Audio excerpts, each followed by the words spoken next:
ಇದು ಉಪಚುನಾವಣೆ 3 ಕ್ಷೇತ್ರಗಳ ಫಲಿತಾಂಶದ ಬಗ್ಗೆ ಏನು ಹೇಳ್ತೀರಣ್ಣ?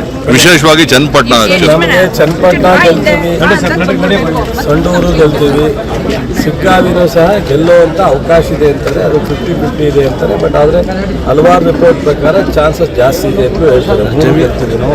ಚನ್ನಪಟ್ಟಣ ಅಭ್ಯರ್ಥಿ ಯಾಕೋ ಸೋಲು ಒಪ್ಕೊಂಡ ಥರ ಮಾತಾಡ್ತಾರಣ್ಣ. ಸೋಲು ಒಪ್ಕೊಂಡಿಲ್ಲ, ಅವರು ಆರ್ಬಿಟಿಕ್ ನೋಡಂಗಂತ ಹೇಳಿದ್ದಾರೆ ಅವರು ತಮಾಷೆ. ಈಗ 3ಕ್ಕೆ 3 ಗೆಲ್ಲುವಂತ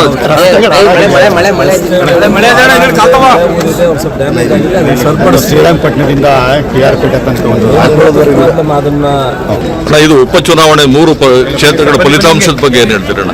ವಿಶೇಷವಾಗಿ ಚನ್ನಪಟ್ಟಣ ಚನ್ನಪಟ್ಟಣ ಗೆಲ್ತೀವಿ, ಸಂಡೂರು ಗೆಲ್ತೀವಿ, ಸಿಗ್ಗಾವಿನೂ ಸಹ ಗೆಲ್ಲುವಂಥ ಅವಕಾಶ ಇದೆ ಅಂತಾರೆ. ಅದು 50-50 ಇದೆ ಅಂತಾರೆ. ಬಟ್ ಆದರೆ ಹಲವಾರು ರಿಪೋರ್ಟ್ ಪ್ರಕಾರ ಚಾನ್ಸಸ್ ಜಾಸ್ತಿ ಇದೆ ಅಂತ ಹೇಳ್ತಾರೆ.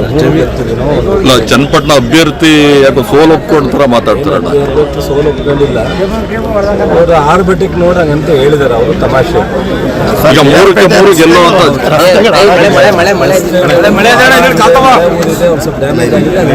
ಶ್ರೀರಂಗಪಟ್ಟಣದಿಂದ KR ಪೇಟೆ ತನಕ ಅದನ್ನ